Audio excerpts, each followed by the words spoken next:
Eu quero ministrar uma palavra, antes de ministrar a palavra principal da noite que o Senhor me confiou ao seu coração. Se encontra no Evangelho de Jesus, segundo escreveu João, capítulo de número 4. E eu gostaria que você abrisse sua Bíblia aí comigo. Evangelho de Jesus, segundo escreveu João, capítulo de número 4. Apóstolo Carlos, muito obrigada pela honra, pela confiança de estar aqui hoje nessa tribuna. Eu respeito demais sua vida, seu testemunho, sua conduta. E amo sua esposa. Que mulher linda. Irmãos, tem hora que eu não presto atenção em nada do que ela está falando. Mas eu não conto isso para ela. Estou falando aqui em off agora para a gente. Tem hora que ela está falando comigo, eu não estou conseguindo dar conta. Eu só fico assim, meu Deus, por que tão linda assim? Jesus, que é isso? Que mulher bonita. Mas o tanto que tem de beleza não se compara ao que tem do Espírito de Deus. Profeta na minha vida, vaso de conserto para mim. Quando Deus toma ela para mim, eu fico arrepiada. Hoje foi dia. Ai, Jesus. Gabriel, amo sua vida, sua simplicidade. No dia que você perder isso, tu perdeu minha amizade. Olha que minha amizade é importante, tá? Você me respeita que eu não sou qualquer coisa. É um querido, e já vi que é de família. Conheci o Jéter hoje aqui, querido demais. Deus abençoe toda a igreja, todo o ministério de louvor, de adoração. Ai, Camila, calha a boca e fale logo. E você tome conta de sua vida. Paulo vai escrever a carta aos Romanos e ele vai utilizar 16 versículos, se eu não me engano, só para mencionar pessoas que contribuíam com o reino de Deus aqui na terra. Porque foi o próprio Jesus que deixou isso claro para a gente, né? A quem honra, honra. Precisamos honrar aqueles que têm honrado o santo nome do Senhor. E a honra, ela não pode ser um sentimento sem materialização. Toda honra que não se materializa. Você consegue falar materializa? Consegue nada? Deixa eu ver de novo, vai. Toda honra que não se materializa é falácia. Não é verdade. Ó, eu vou te dar um exemplo, eu não sei se alguém já te fez pensar nisso. Mas vou te dar um exemplo. Jesus é amor, sim ou não? Se ele é Deus, e João vai atribuir uma característica ímpar de Deus, dizendo: Deus é amor. Então, se Jesus é a manifestação de Deus entre os homens na terra, de acordo com João capítulo de número 1, Jesus é Deus e Deus é. Pode aquele que é a própria expressão, a materialização do amor, nunca ter dito eu te amo para ninguém? Não, sério, para pensar. Camila, o que você está falando?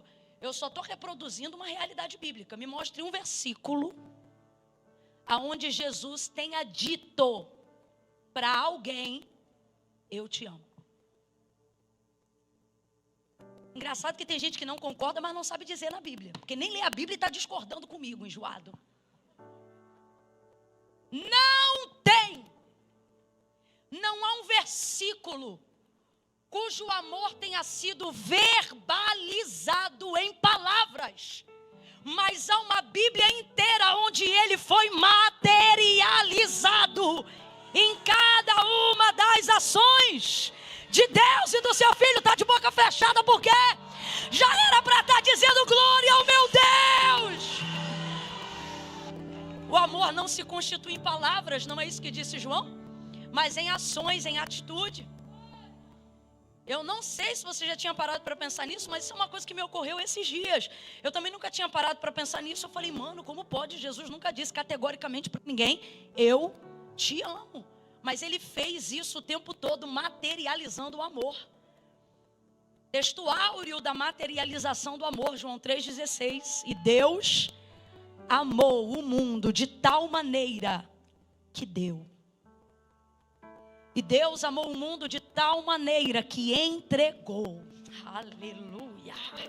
Aleluia. Catuca 2, me ajuda. Catuca 2, assim, ó. Camila, eu falo o quê? Por enquanto só incomode ele mesmo. Vai, catuque ele aí. E diga assim: quem ama, entrega.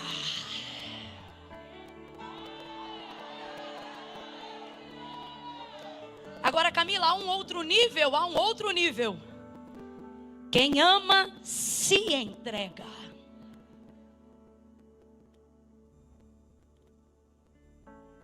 O amor de Jesus é um amor de atitude, é um amor que materializa-se.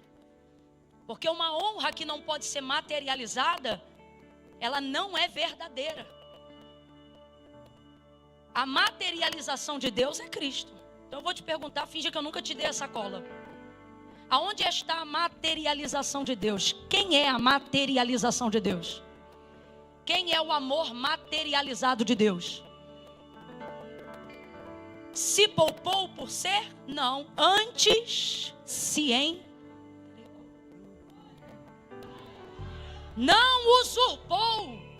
Ou seja, não tomou de volta a glória que lhe era devida, mas antes a si mesmo desprezou, para que nós pudéssemos usufruir disso. Agora veja, se isso já é uma realidade quando olhamos a manifestação do Deus Espírito no Antigo Testamento, precisa o Deus Espírito provar alguma coisa para alguém, para ele ser creditado como verdadeiro? Irmão, Deus é. Abra comigo a sua boca e diga assim: Deus é. Diga, Deus é. Crendo ou não crendo, Deus é. Fazendo ou não fazendo, Deus é. Aceitando ou não aceitando, Deus é. Para o pecador e para o santo, Deus é. Você está me entendendo? Deus é. Agora veja, Ele traz a manifestação de quem Ele é através da sua materialização em Cristo, para que Ele não fosse só compreendido, mas para que Ele fosse aceito, provado, experimentado. E a única maneira disso acontecer era Ele descendo ao nosso nível. E Ele não fez uso do direito de sua glória para não descer a esse nível. Permitiu-se ser gerado no ventre de uma mulher. Rapaz, você tem noção do que é o Deus Santo, Todo-Poderoso, que nós cantamos aqui, vir à terra e ter necessidade de usar banheiro. Banheiro. Como cantavam um hino bem antigo, da época do pastor Carlos, da minha não.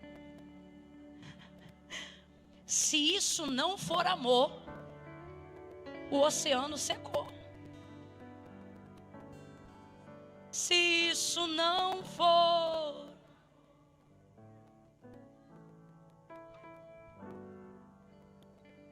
tem muita gente da época do pastor Carlos aqui. Não há estrelas no céu. E as andorinhas? Não vou. Se isso não for, o céu não é real.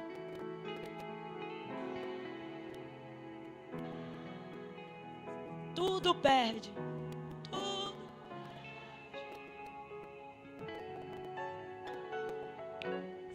Se isso não for. Me respeita, tá, Gabriel Guedes? Não vou cantar não, claro que não. Mas é uma realidade. Então o amor, ele precisa ter essa entrega. Agora eu quero te dizer uma outra coisa sobre essa entrega. Quando falamos dela, sobre Deus entregar, ficamos com um sorriso no rosto como estamos agora. Temos uma compreensão mais clara do amor de Deus em relação a nós. Porque vemos que Deus também não nos amou de palavra, mas de matéria. De vida, de dor, de morte, de sangue, de sofrimento, de cruz.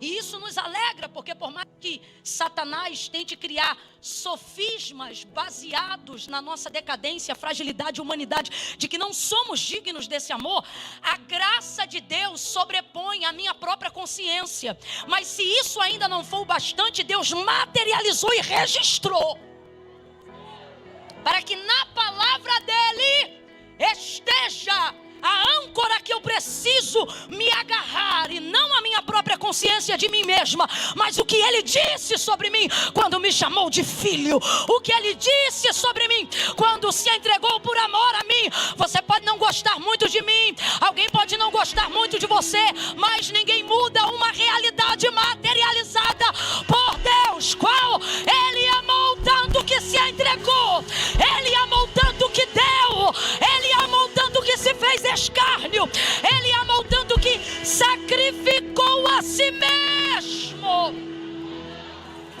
Está consumado.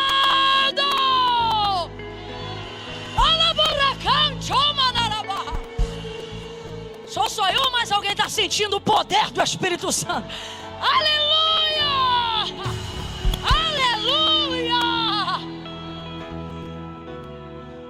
Fala assim comigo, ó. Está consumado. Fala assim, consumado. Você sabe uma maneira grosseira, né? De dizer o significado de consumado? É um pouco parente do consumido. Não tem mais jeito. Não tem mais jeito. Não dá para voltar. Não dá para refazer. Eu não sei se você já teve esse problema, mas a gente lá em casa não tinha muita condição de muita coisa, de quase nada. E de vez em quando a minha mãe separava a lata do leite condensado para o bolo, sabe lá que dia. A caixa de leite para fazer o bolo, sabe lá quando. Porque era assim, quando você tinha oportunidade de comprar, você comprava e guardava aquilo. Só que você não pode usar meia lata de leite condensado e deixar na porta da geladeira se você tem criança em casa. E minha mãe tinha um jeitinho de fazer, que para não usar tudo, furava uma ponta e a outra. Rapaz, aquilo é mamadeira de adolescente, você não está entendendo. Então, como a minha mãe não conseguia ver o que estava lá dentro, vez ou outra ia eu e a minha irmã e ó. Aí chegava a hora para minha mãe fazer alguma coisa, quando ela pegava a lata, ela sentia ausência de peso. Cadê o leite condensado que estava aqui? Às vezes ela brigava, às vezes ela varava uma havaiana. Só que tinha uma coisa, poderia ter qualquer consequência depois do que nós havíamos feito. Só uma coisa que não poderia ser refeito: devolver o que havia sido. Eu quero que você entenda que qualquer desdobramento do que tentem te fazer convencer depois não pode desfazer aquilo que já foi feito antes. Então eu quero que, com toda a propriedade de um exemplo tão simples, você abra de novo a sua boca dizendo assim, ó: consumado. Esse é o poder de uma entrega. É isso que eu queria que você entendesse. Quando você entrega ou se entrega, essa entrega tira de você o direito mesmo de pegar aquilo de volta. Está feito. Agora veja, Jesus vai fazer isso não só com o corpo, com a vida, mas também de modo consciente. Eu considero uma das maneiras mais difíceis de entregar. É aquela entrega que depende de destituição de posse. Vou te dar um exemplo. Falando de perdão, para executar perdão verdadeiro, você tem que se destituir da posse do direito de ter resposta na ofensa. Essas são as entregas mais difíceis de fazer, aquelas que transitam na área da consciência. E Jesus fez essa também. Consumou. E a consumação de algo tira de nós ou de qualquer outro o poder de tentar desfazer aquilo que foi feito. Eu estou dizendo isso para você porque eu quero que você entenda o poder de uma entrega consumada, de uma oferta lançada no altar. Antes de destituir-se de um valor no bolso, antes de desvencilhar-se de uma soma da tua conta, não há da parte de Deus proveito algum no seu R-cifrão nessa noite, se não houver uma destituição consciente disso. E a verdade é que, quando nós falamos da entrega que Deus fez por nós e tornamos ela tangível na materialização do seu Filho Jesus Cristo, ficamos exatamente como estávamos há um minuto atrás, felizes, chorando, celebrando, sentindo-nos amados. Mas quando eu reverto agora a entrega, o semblante fecha automaticamente.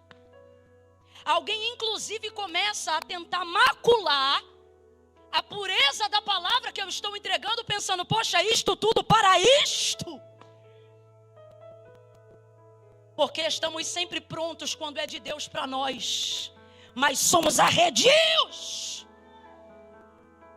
quando o fluxo inverte, porque achamos que é da obrigação de Deus fazer porque Ele tem.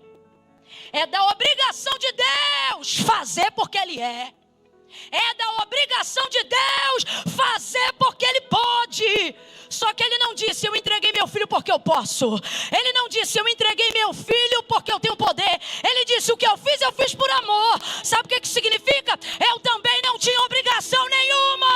É o amor a motivação correta para qualquer entrega. Então qualquer entrega que não tem amor, não importa o quanto se entrega para Deus, ela não vale nada. Então coloque o seu dinheiro no bolso, na conta, e não tire ele de lá. Se toda vez que esse tema for um espinho no seu coração, Deus não quer seu dinheiro, a igreja também não quer seu dinheiro. E de verdade, com todo respeito, não é através dele que Deus faz tudo o que faz. Não, Camila, não. Deus só aceita a oferta por causa do ofertante. Se não houver o coração do ofertante na oferta, para Deus aquilo é papel. A entrega precisa ser feita primeiro aqui. Então, com a mão na consciência, vamos ser honestos. Estamos sempre prontos quando é de Deus para nós, mas somos limitados e bloqueados quando é da gente para Ele. O Evangelho de Jesus, em João 4, diz assim: que quando ele chega à província de Sicar, cansado da viagem, vai se assentar no poço de Jacó. Quantos aqui conhecem esse texto? Quantos aqui conhecem esse texto? Levantem a mão. Quem não conhece esse texto? Quem não quer levantar a mão? Então preste atenção que você vai entender.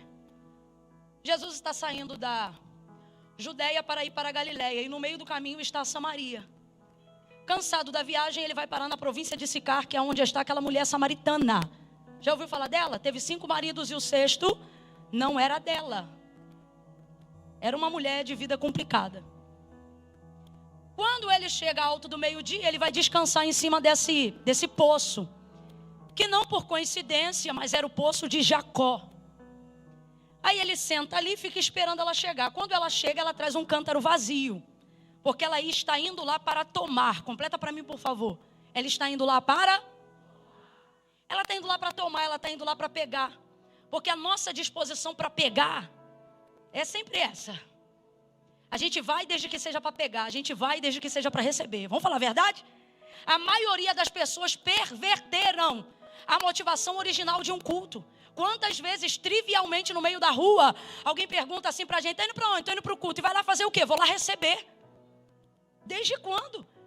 Desde que o culto foi instaurado como culto para Deus. Ou seja, o próprio Deus estabeleceu a liturgia do culto. E a primeira coisa que ele disse é: Moisés, depois que estiver tudo pronto, fala para esse povo para não se achegar diante da minha presença com as mãos vazias. Porque culto não é lugar onde eu recebo, culto é lugar onde eu dou. A cultura ocidental perverteu, na sua maioria, eu não estou generalizando, mas na sua maioria, a ideia original de culto para Deus. E muitas vezes estamos como essa mulher. Por que você veio hoje? Eu vim para receber, eu vim porque eu quero uma oração de cura, eu vim porque eu quero um milagre. Temos dificuldade litúrgica de entregar devocional. Irmão, eu glorifiquei quando eu contei no relógio 1 hora de louvor. Faz tempo que eu não vou num culto assim, aonde Deus é louvado, onde Deus é louvado sem pressa. Isso é devoção, isso é devoção. Não fale comigo de adoração sem falar de devoção. Todo o restante sem devoção não é adoração, é cantoria. Devoção é isso, Deus no centro, pá. Então a gente tem essa proatividade. Estou indo para ter, para pegar, para tomar. Chegamos com os nossos cântaros vazios e recebemos, dando glória a Deus e aleluia, tudo aquilo que jorra do altar para o povo. Mas se por um instante como esse agora, o fluxo virar, as bocas se calam. Estou mentindo, gente? Estou mentindo, gente? Eu também estou filtrando o meu coração aqui. Aí vai acontecer com ela algo que está acontecendo conosco aqui agora. Nisto veio uma mulher samaritana tirar água. Ela não foi lá para dar, ela foi lá para... E Jesus lhe disse: dá-me. Ela foi para tirar e Jesus disse o quê? Para pensar direitinho. Ela foi para tirar e Jesus disse o quê?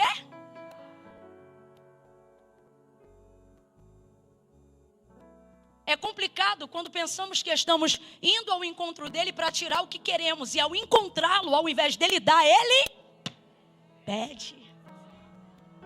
Uai, não é, minha gente? E ele pede, dá-me de beber. Mano, não dá bom dia, não dá boa tarde. Já chega pedindo. Dá-me de beber. Dá-me de beber. Aí ela resiste. Aqui, ó. Como sendo tu judeu, pede de beber a mim que sou mulher samaritana. Aí eu não aguento, eu tenho que falar rasgado. Então uma mulher que teve 5 homens, sendo que o 6º não é dela, está com padrão de moralidade aqui para não falar com judeu? Então vamos falar a verdade? O fato dele ser judeu é só a justificativa onde ela pode se apoiar para não ter que dar. Tem tantas áreas de delito, de imoralidade, aonde temos dependência do Espírito Santo para aperfeiçoamento de caráter, mesmo depois de termos sido cristãos. Mas é falar de dinheiro na igreja que o pau quebra e a moralidade de todo mundo vem para cá. E eu me pergunto, como pode? Aonde estava tanta moralidade quando entrou no site pornográfico? Aonde estava tanta moralidade quando estava com a língua falando mal da vida dos outros? Aonde estava tanta moralidade quando respondeu a mãe como se fala qualquer um? Aonde estava tanta teologia quando pegou o troco que deveria ter entregado? Que moralidade é essa que só aparece na hora da entrega? A mulher teve 5 homens, o 6º não é dela, mas agora ela não vai falar com ele porque é judeu. Ah, fala sério. Vamos jogar limpo. Vamos jogar limpo. Vamos jogar limpo. Não é o fato dele ser judeu, é porque ele pediu. Se ele não tivesse pedido, vamos imaginar diferente. Vamos imaginar se ele estivesse chegando, dando.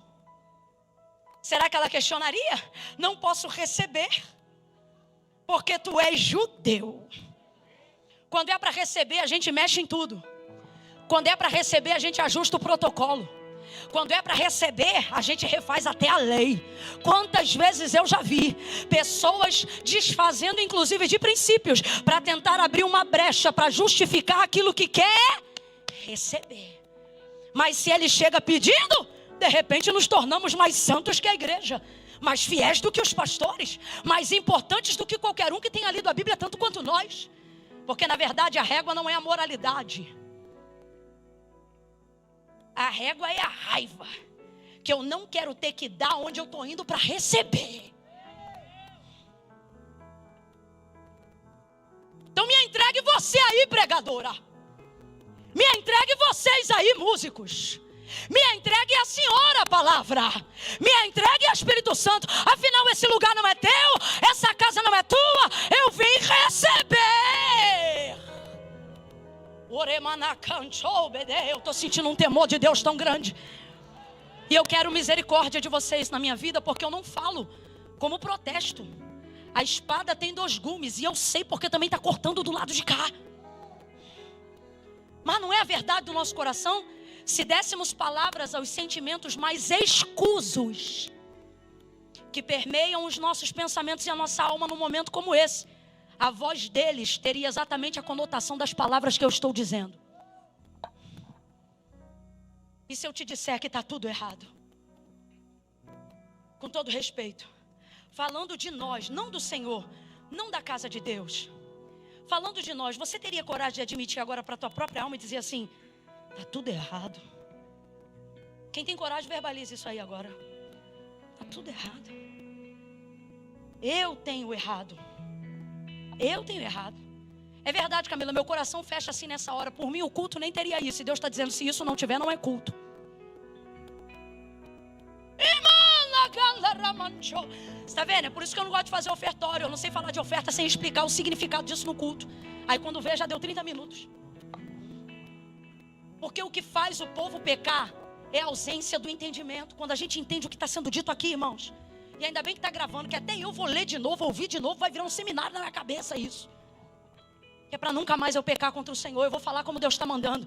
Tem gente aqui que ama visitar a igreja e recebe tudo que Deus tem para oferecer, mas na hora que entra no ofertório você diz: por mim o culto não precisava ter isso.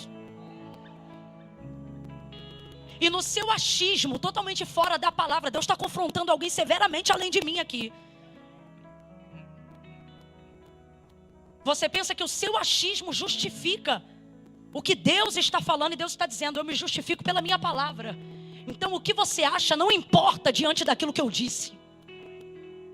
Pegue sua opinião e coma com arroz e feijão quando se tratar de como Deus quer ser adorado. Porque não é como eu acho que tem que ser, é como Ele disse que seria. E como Ele disse que seria, aonde vemos a instauração da primeira forma litúrgica de materialização da honra, do culto, da devoção para Deus. Caim e Abel. Quem ainda está comigo, diga amém. Abel traz uma dos seus animais. Caim traz algumas das suas verduras.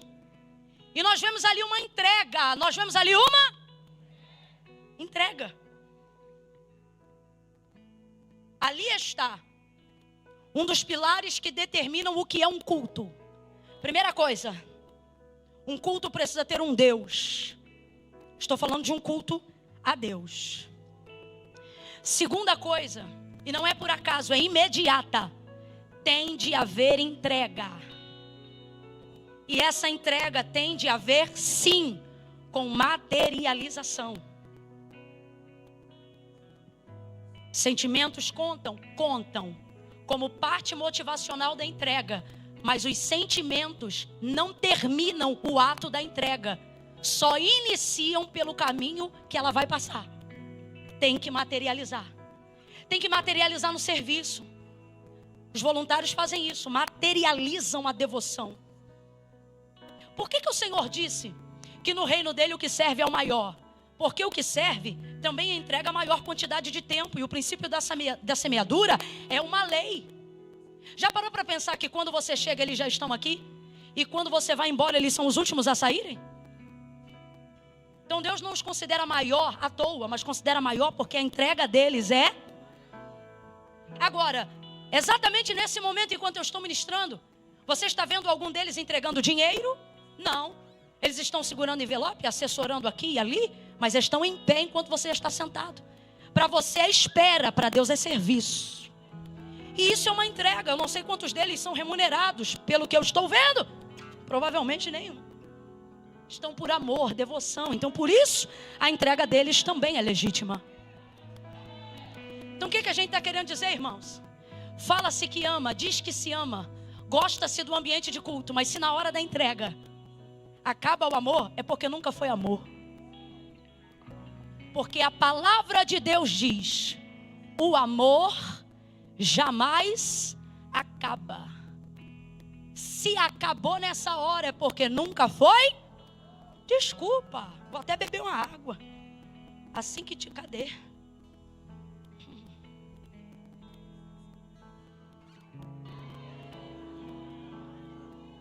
É para engolir. A ver se ajuda a descer. Camila, eu que não tenho água, faz igual Abraão, dá glória a Deus que desce mais rápido. Ô glória! Então hoje nós vamos fazer o nosso ato de entrega, compreendendo que isso é um privilégio, que é uma honra, que isso faz parte do aperfeiçoamento do caráter cristão. E de que essa, por mais que seja a hora mais revoltante e questionadora para muitos, é o momento mais importante para Deus, no que tange a devoção de adoração no culto. Então retire o seu melhor. Quando eu comecei, eu não tive o privilégio de nascer num lar cristão. Então quando eu comecei a ouvir falar sobre oferta na igreja, eu tinha muita vergonha porque a salva passava. Aqui é salva também? Pronto, perfeito. Quase lugar nenhum mais é salva, mas hoje combina, porque esse exemplo não é em vão. A salva passava na minha igreja e eu tinha vergonha de não depositar nada. Então o que eu fazia? Qualquer troco de pão, mercado, sacolão, que fosse moeda, eu deixava separado, dividia ao longo da semana, que era para sempre que a oferta passar eu tivesse alguma coisa para jogar dentro da salva. Ocorria então que eu distribuía uma moeda para cada dia de culto. E como aquilo era uma coisa do que me sobrava, se você me perguntasse quanto você ofertou hoje, eu nunca saberia te dizer naquela época. Porque eu pegava, e qual era a motivação da minha entrega da oferta na salva? Colocar alguma coisa lá dentro que não fosse mentirosa. Porque olha aqui, na minha mente eu dizia, eu não posso fingir que abri a mão e botei lá. Então eu tenho que botar pelo menos uma moeda. E aí, a minha motivação era não passar vergonha. Então vamos lá, qual era a motivação da irmã Camila naquela época? Até porque a irmã Camila dirigia a consagração. A irmã Camila já ministrava. Como é que a irmã Camila nunca dá oferta, nunca tem, nunca pode, nunca é? Então, separava, pá. Um dia, estou eu saindo como tantos outros dias para ir para o culto, já me achando uma crente extraordinária, que está dando testemunho miserável dos centavos. E eu pegava aquela moeda, escute isso, eu não tinha, as moedas eram o que eu tinha. Então o problema de Deus não era que eu só tinha moedas, o problema era que eu não valorizava a minha entrega, por elas serem moedas. Então por elas serem moedas eu não contava, porque para mim elas não tinham importância. Então eu pegava aquela moeda e levava para a igreja. Aí um dia eu coloquei, como sempre fazia, uma moeda dentro da salva, e o Espírito Santo de Deus disse assim para mim: quanto você ofertou? É uma experiência minha, tá? Quanto você ofertou? Eu fingindo que não estava ouvindo. E aquilo se tornou um pensamento perturbador na minha cabeça. Porque o Espírito Santo, quando é bom, mas quando ele é terrível, ele é melhor ainda. Pensamento na minha cabeça: quanto você ofertou? Quanto você ofertou? Quanto você ofertou? Ninguém me perguntou isso. E por que eu ia indagar aquilo se eu mesma sabia que eu não tinha resposta para aquilo? Era o Espírito Santo. Quanto você ofertou? E eu disse: não sei. Você não sabe que eu não sei? Ele: como eu vou te abençoar, se no meu culto que deveria ser racional, você me dá uma oferta inconsciente? Sem noção, sem saber de nada, cuja motivação é só não passar vergonha. Até quando você vai me servir assim? Aí eu comecei a pegar as moedas e a contar as moedas. Então eu contava toda semana, tinha 3 cultos na semana que eu tinha que estar e que eu ofertava. Então eu contava as porções de moedas e dividia em 3 a quantidade de moedas que eu tinha. Então na hora de ir para a igreja eu contava 10, 20, 30, uma moeda aqui, outra ali, tá, ok, 75 centavos. Aí comecei a ficar com vergonha do barulho que as moedas faziam na salva, porque agora eu tinha que ofertar e eu queria saber quanto que era e eu não tinha coragem de dar só 5 centavos. Então eu comecei a contar e eu falei: hoje eu só tenho 75 centavos. E as ofertas faziam barulho, mas eu sabia, estou ofertando 75 centavos. Deus começou a me prosperar, estou falando de mim, à medida com que eu entregava, gradativamente, de acordo com cada palavra que era liberada no altar, eu marcava com uma oferta, e eu recebia naquela semana a resposta daquela entrega no altar, em cima da oferta que eu tinha feito. Percebi então, que para Deus não importava a quantidade, mas para mim importava, porque Ele trabalhava em cima da régua que eu colocava. Porque para Deus, se é 75 ou se é 5, Ele não está olhando a oferta, mas o ofertante. Agora, para o ofertante importa quanto ele oferta. Porque Deus vai trabalhar na tua colheita em cima da sua oferta. E Deus começou a me prosperar a partir dali. E eu comecei a estabelecer metas. Eu nunca falei isso, estou falando hoje aqui. Nunca disse isso. À medida que Deus me prosperava, eu colocava uma régua para a oferta. Tipo assim, a partir de hoje eu não dou menos de tanto. Aí me prosperou mais um pouco. A partir de hoje eu não dou menos de tanto. E assim eu fui indo rompendo. E não coincidentemente minha vida foi rompendo financeiramente igual. Aí eu te pergunto, é coincidência? Não, é consciência. Olha para o teu irmão e diga: não é coincidência. Fala para ele: é consciência. Quem entendeu, diga amém. Gabriel vai estar nos ajudando com um louvor. A salva vai passar aí. Mexa-se. Entregue uma oferta significativa. Saiba quanto você está entregando.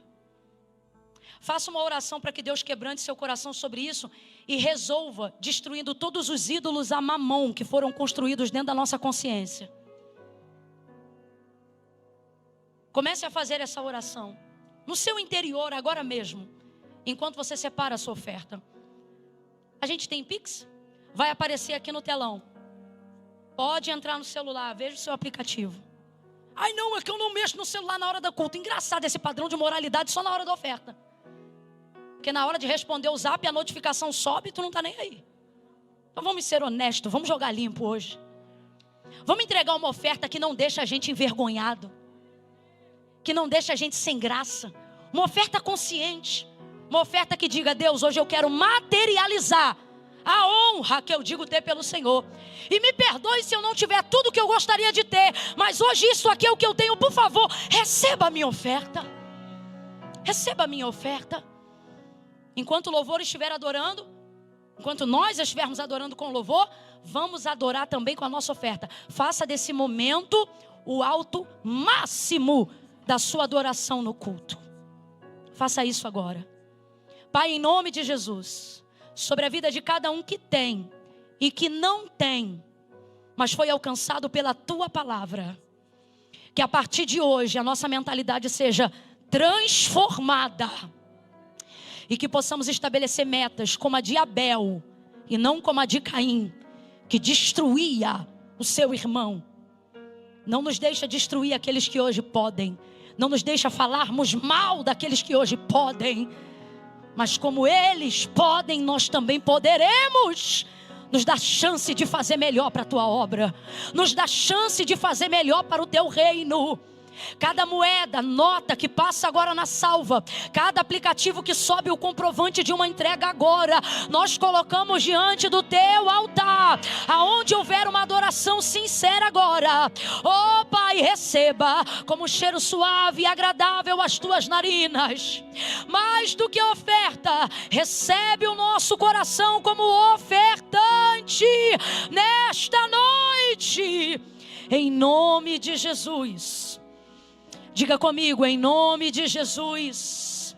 Diga, em nome de Jesus. Amém. Adore ao Senhor, Gabriel. Meus dons e talentos, meus dons. Aleluia, aleluia. Quantos podem celebrar ao Senhor? Celebre a Ele com palmas. Celebre a Ele com palavras de adoração e júbilo. Celebre a Ele com glória a Deus. Misture essas palmas com aleluia. Materialize uma palavra de louvor. Materialize uma palavra de honra. Aleluia. Aleluia. Pegue sua Bíblia. João 19, vamos para a segunda porção dessa noite. Quem ainda aguenta queimar mais um pouco de lenha aí? Aleluia. Continua comigo em João, mas agora no capítulo 19. Evangelho de Jesus, segundo escreveu João, capítulo 19. Versículo 28 em diante.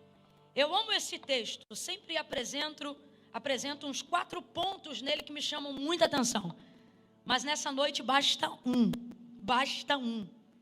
Como Deus tem falado comigo nesse dia de hoje, sobre a igreja de Cristo, nesse texto. João 19, a partir do versículo 28. Quem achou, diga amém. Ainda antes de ler, eu queria dizer àqueles que não tinham nada financeiro para financiar na obra, mas que receberam a palavra e fizeram com Deus votos e promessas. Deus falou comigo que teve gente aqui nessa noite que ofertou para Deus uma promessa. Eu só estou falando isso para confirmar que Deus ouviu sua oração e que Ele recebeu sua oferta de promessa. do que você teria, de quando você poderia, de que dia você faria. E a segunda oferta que Deus me mostrou aqui, que foi entregue, não é financeira, foram as das lágrimas. Houveram pessoas aqui que choraram no momento do ofertório. Aí só Deus prova os corações. Talvez alguém aqui tenha chorado porque ficou triste de não ter o que queria dar. Mas entregou lágrimas e o Senhor está dizendo, e Ele me mandou dizer isso. Diga ao meu povo que eu tenho um depósito aqui só de lágrimas. Então Deus também recebeu tuas lágrimas como oferta nessa noite. Lágrima foi a última oferta que eu entreguei quando eu não tinha nada. O envelope parou na mão de cada irmão. E naquele dia eu me entristeci porque eu não tinha nada e comecei a chorar. E eu abri o envelope e comecei a deixar algumas lágrimas cair dentro do envelope.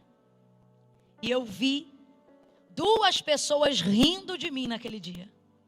Rindo mesmo. Pois parece que Deus também recebeu aquela afronta como oferta. Deus é bom de receber, gente. Nunca mais. De lá para cá eu só entreguei lágrimas de gratidão e de adoração. Então eu estou dizendo aqui para alguém isso. Deus recebeu suas lágrimas. João 19, versículo 28. Quem achou, diga amém. Mais tarde, sabendo Jesus que tudo estava consumado, para que a escritura se cumprisse, ele disse: tenho sede. E estava ali um vaso cheio de vinagre. E embeberam de vinagre uma esponja, colocaram-na numa vara de ísopo e chegaram-na à sua boca. Quando Jesus recebeu o vinagre, ele disse: está consumado. O que foi que ele disse? E inclinando a cabeça, entregou o Espírito. Como era o dia da preparação, os judeus, para que os corpos não ficassem na cruz durante o sábado, porque este sábado era um grande dia, rogaram a Pilatos que fossem quebradas as pernas e que fossem tirados de lá os crucificados. Foram os soldados e quebraram as pernas do primeiro e do outro que com ele fora crucificado. Mas chegando-se a Jesus, vendo-o já morto, não quebraram as pernas. Contudo, um dos soldados transpassou-lhe ao lado com uma lança. Imediatamente saiu sangue e água. Aquele que viu isto testificou que o seu testemunho é verdadeiro. E ele sabe que é verdade o que diz, para que também vós o creiais, que estas coisas aconteceram para que se cumprisse a escritura que dizia: nenhum dos seus ossos poderá ser quebrado. Vamos de novo? Nenhum dos seus ossos poderá ser quebrado. Abre comigo a sua Bíblia. Primeira carta de Paulo aos Coríntios. Vamos lá. Sem preguiça. Primeira carta de Paulo aos Coríntios.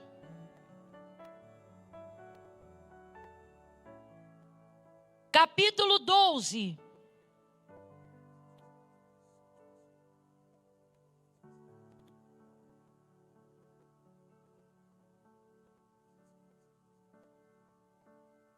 Versículo 27. Quem achou, diga amém. Ora, vós sois o corpo de Cristo, e individualmente membros desse corpo. Está todo mundo acompanhando aí? Ora, vós sois o corpo de Cristo, e seus membros em particular. Essa versão aqui. Diga assim: nós somos o corpo de Cristo. Volta lá de novo, João capítulo 19.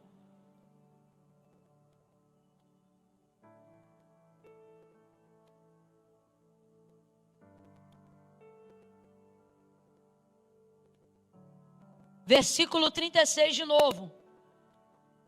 Na crucificação de Jesus. Veja.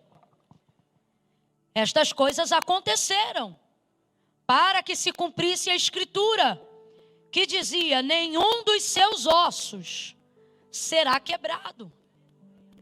Nenhum dos seus ossos será quebrado. Ossos de quem? Ossos de quem? Do corpo de quem? Nós somos, quanto igreja, a representatividade do corpo de quem? O que Paulo determinou e provou, é que nós somos o corpo de... Nós somos o corpo de... Quando Cristo estava no madeiro vivendo o cumprimento da profecia de Isaías, João está relatando o que ele viu. João está escrevendo o que ele viu. E o que ele viu? Ele viu a palavra se cumprir na vida de Cristo.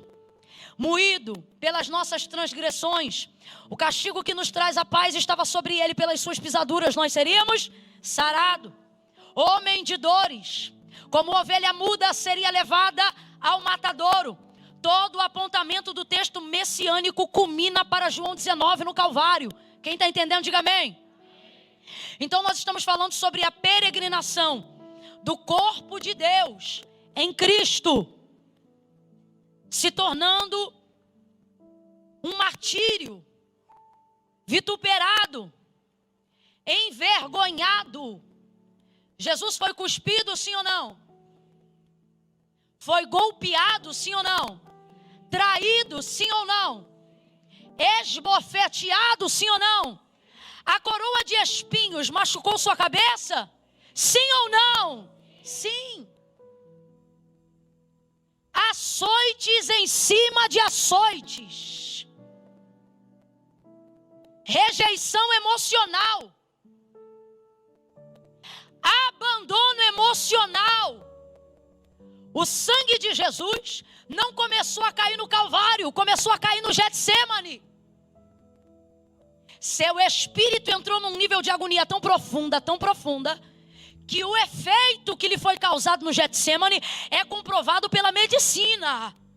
Então eu não estou aqui espiritualizando algo, eu estou falando da realidade de uma entrega espiritual, emocional e física. A tricotomia de seu ser foi moída. Começou a verter. O suor se transformou em gotas de... Por causa do nível de agonia que ele foi submetido. Sozinho, agoniado. E agora todavia a cruz. Ao chegar nesse momento, vemos o cumprimento da profecia de Isaías. João não se desespera, porque quem tem palavra não se desespera. Eu não estou dizendo que quem tem palavra não chora. Eu não estou dizendo que quem tem palavra não sofre. Não, quem tem palavra sofre. Quem tem palavra chora. Quem tem palavra também trata da depressão. Quem tem palavra também precisa de terapia. Quem tem palavra também tem problema. Quem tem palavra também tem dívida.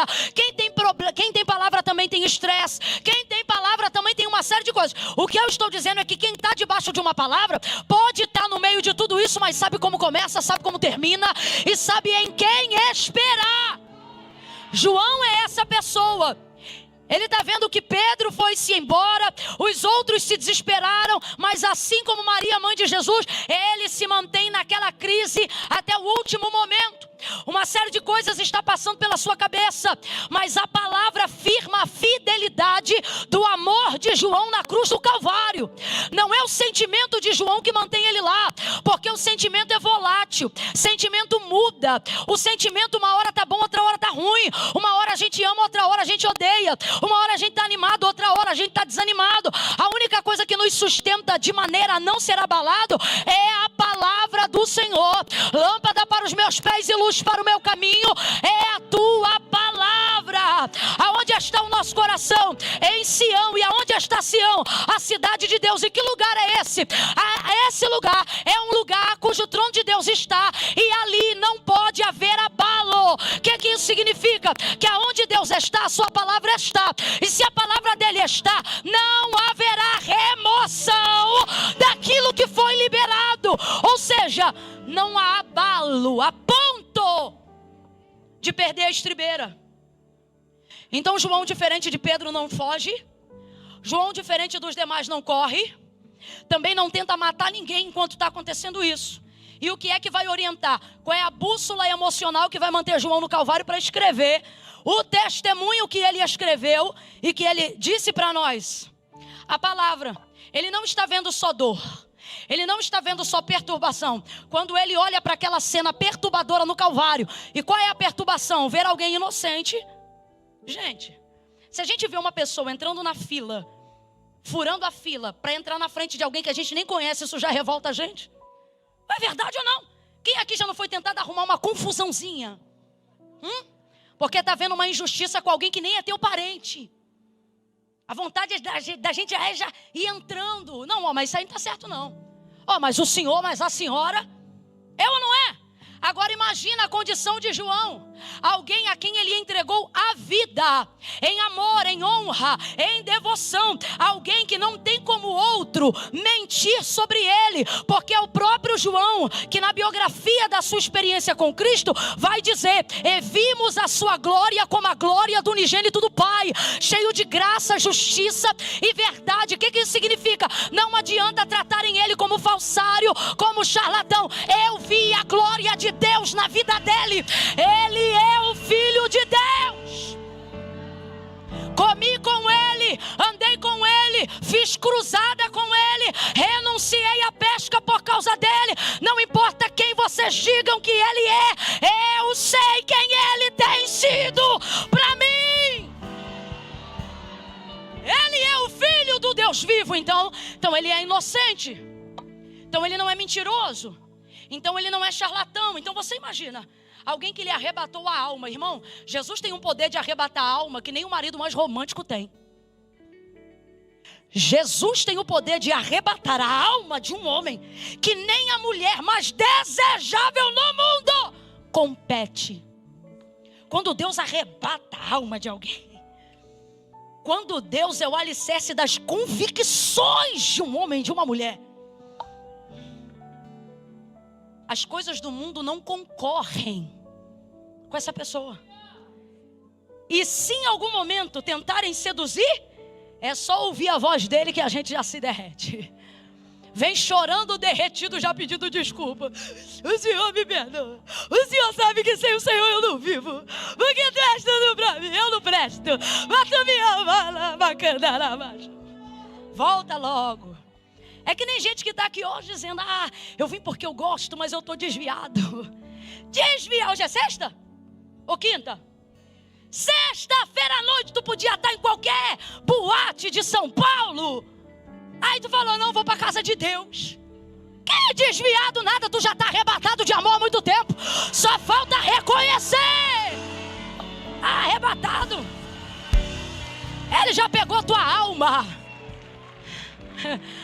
Tu é o desviado mais ridículo que existe no mundo. Que desviado? Qual desviado é o ridículo, Camila? Aquele que está no mundo, mas não está no mundo. Como assim? O cara está no mundo e no mundo está rolando meio que de tudo. Aí ele está no meio de quem faz um pouco de tudo. E aí o pessoal pede para ele fazer também. Aí ele diz: não, isso aí eu não faço. Ridículo, vem pra cá, mano.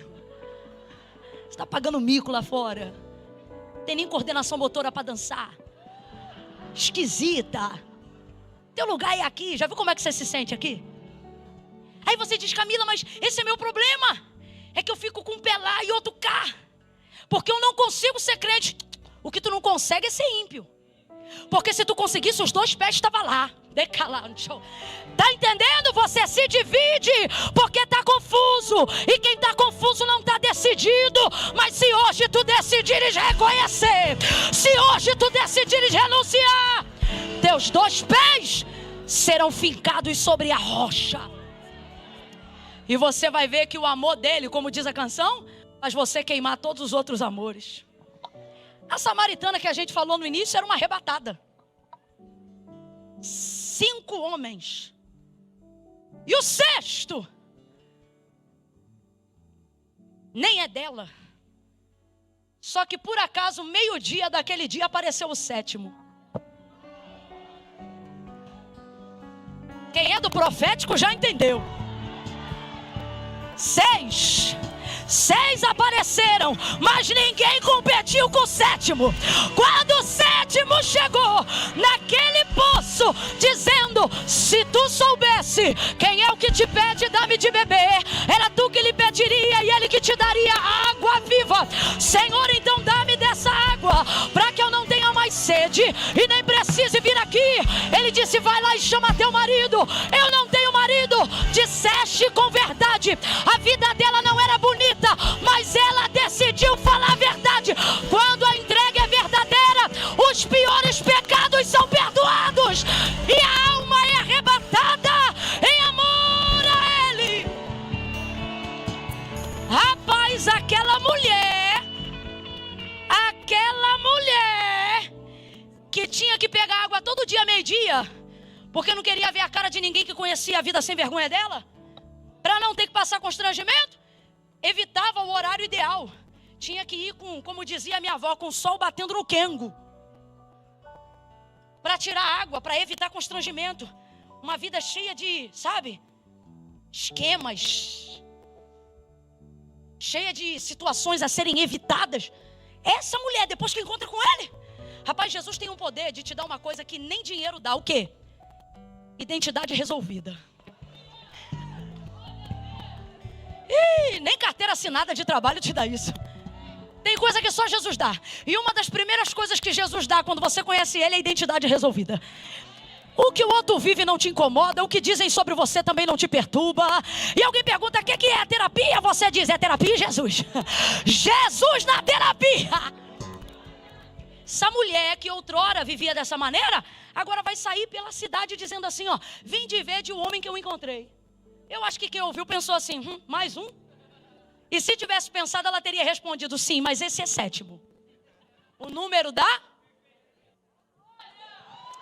Esse é perfeito. Esse não compete com os outros. Esse é o sétimo e é o último. É o sétimo e é o último.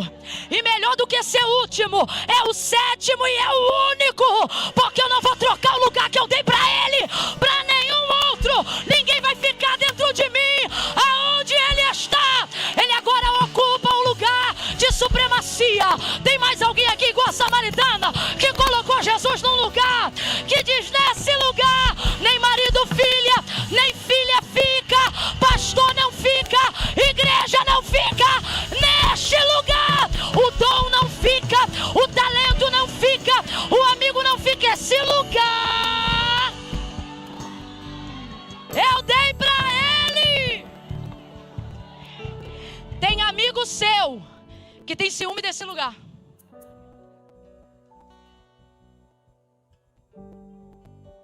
Você vai para a igreja de novo, mano? Parece que vive na igreja. Eu vou. E a pessoa diz: mas, cara, eu tô te dando um ingresso pra gente ir pro, sei lá, cinema. Planeta das Macacos, o Reinado saiu. Bora lá.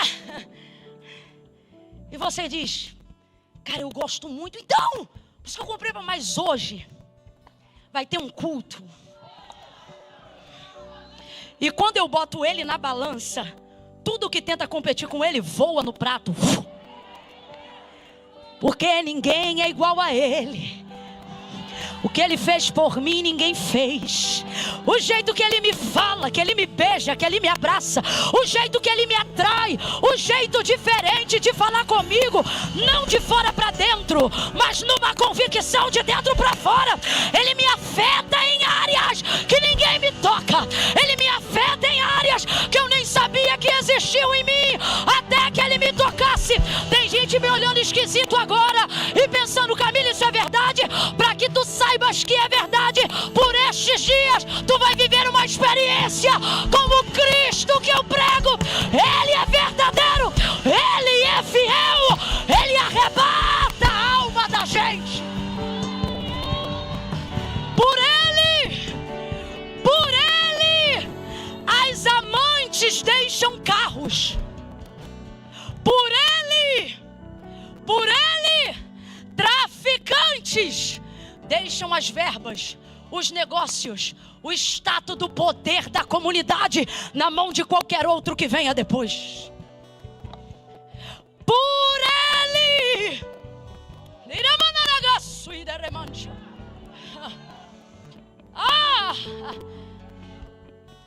Por ele, filhos já foram expulsos de casa, porque pais disseram, ou teu Jesus ou eu. E com 12 anos de idade ele disse, o meu Jesus. E foi morar na rua. Sabe o que você tem que se perguntar? Quem é esse?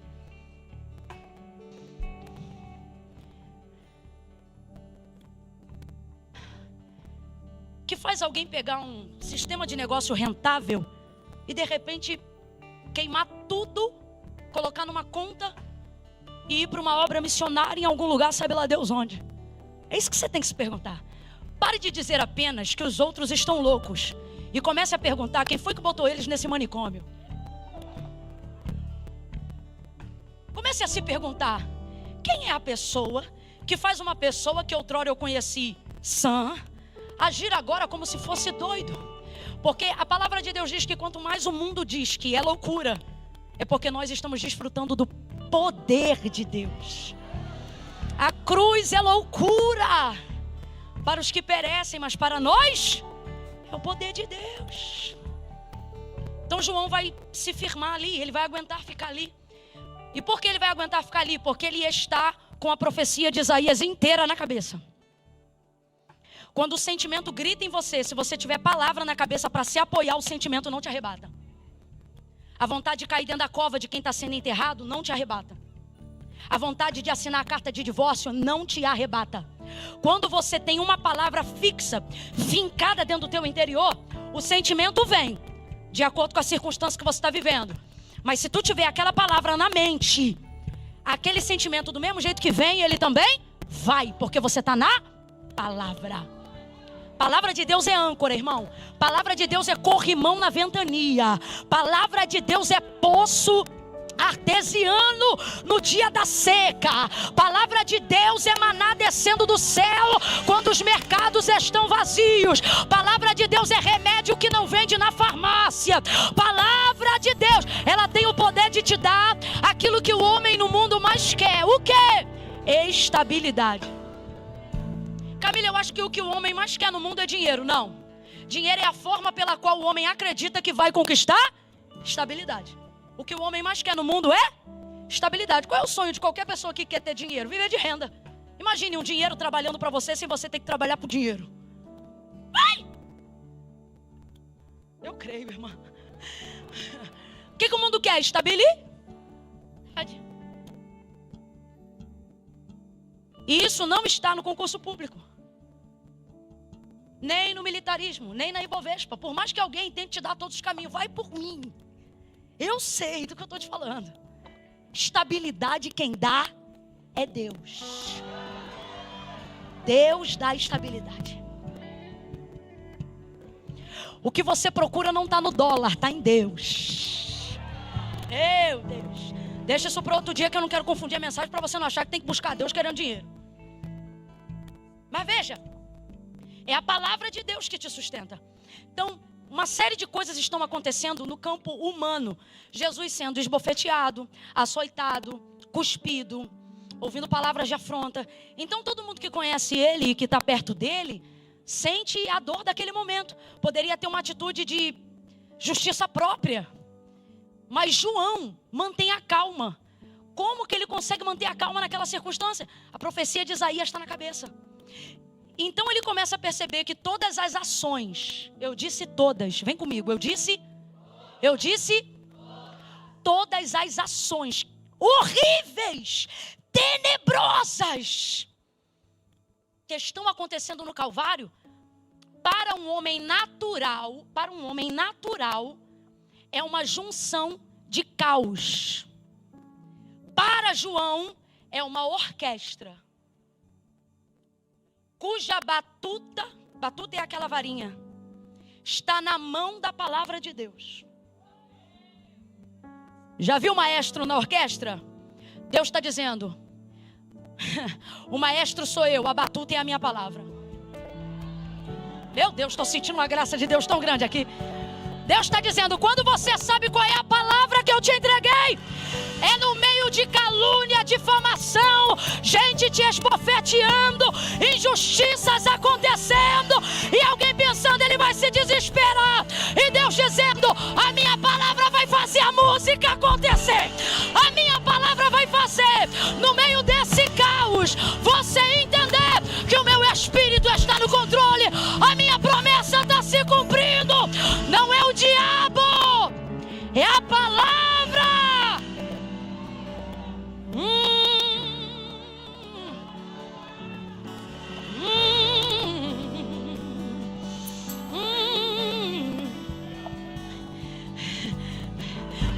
Rivotril, diazepam, e alguém diz: vai ficar doido, está dormindo demais, está ficando dopado.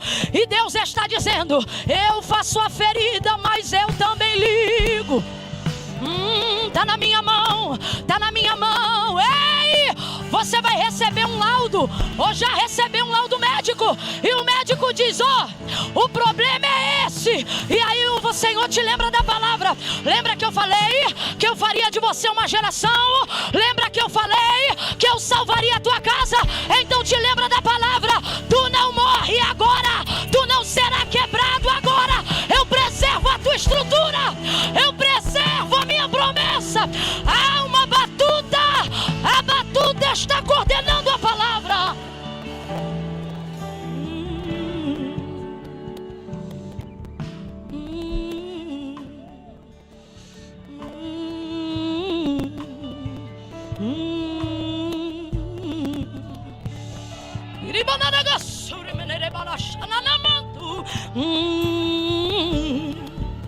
Meu Deus, meu Deus.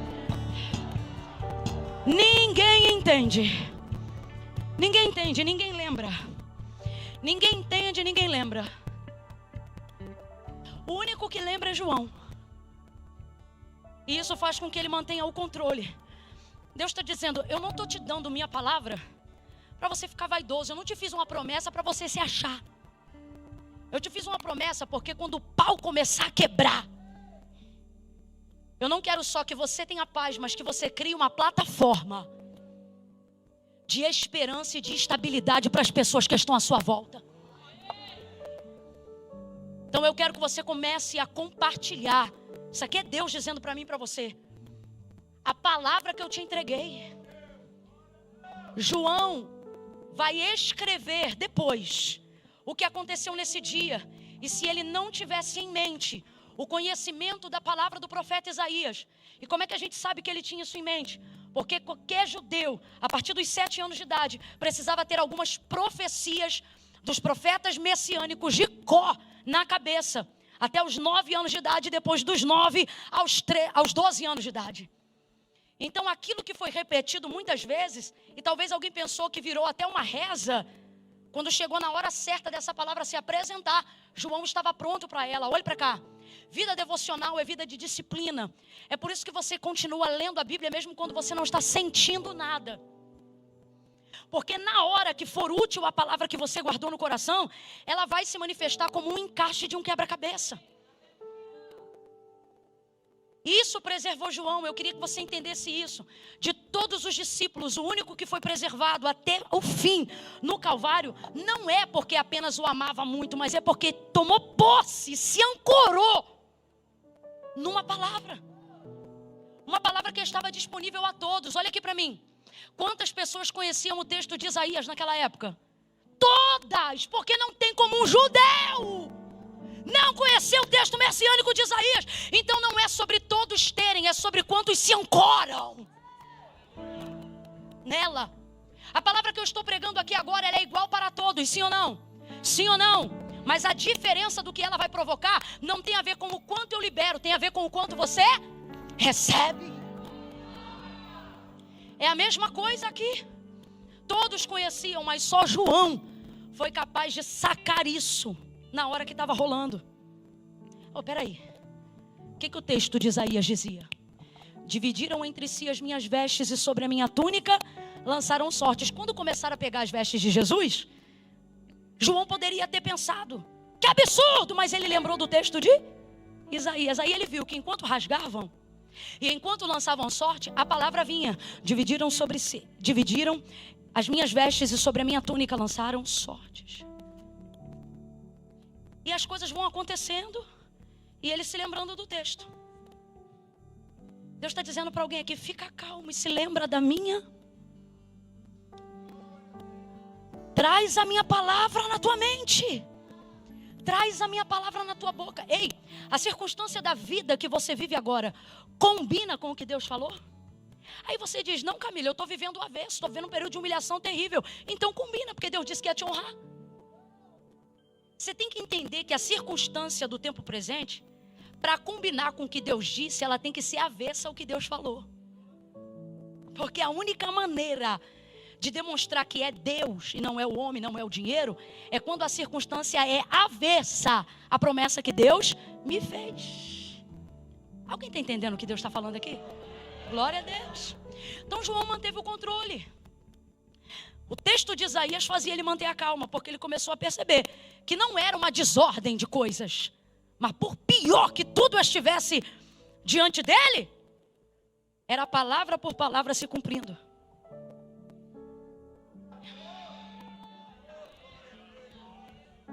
Palavra por palavra se cumprindo. Deus está dizendo, nem tudo que está acontecendo na tua vida tu está discernindo, mas tenha certeza, todas as coisas estão cooperando para o teu bem. Palavra por palavra está se cumprindo. Meu Deus, você consegue botar a mão no ombro de alguém aí agora e consolar essa pessoa dizendo assim, palavra por palavra está se cumprindo. Console, console. Palavra por palavra está se cumprindo. Esta perseguição é a palavra se cumprindo. Esta dificuldade é a palavra se cumprindo. Ei! Agora, Isaías deixava muito claro que ele seria moído, que ele seria torturado, que ele seria levado como ovelha muda ao matadouro, ou seja, de fato ele morreria. Mas se é a palavra se cumprindo, você tem que entender que ela se cumpre no início, ela se cumpre no meio e ela só se cumpre completamente no final. Camila, então o que é que você está dizendo? Que se a cruz cumpriu, se a lança cumpriu, se o sangue cumpriu, a sepultura cumpriu. E se a sepultura cumpriu, a sexta cumpriu, o sábado cumpriu e o domingo de manhã também cumpriu. Palavra por palavra, palavra por palavra. Deus está dizendo a alguém aqui, vai se cumprir tudo de ruim, mas também vai se cumprir tudo de bom. Ao terceiro dia, Maria vai para a porta e os anjos dizem, porque tu procuras aquele que vive entre os mortos, ele não está aqui, ele já ressuscitou. Canta alguma coisa sobre ressurreição pra gente. Canta, Gabriel, canta, porque nesse momento a gente vai celebrar a palavra.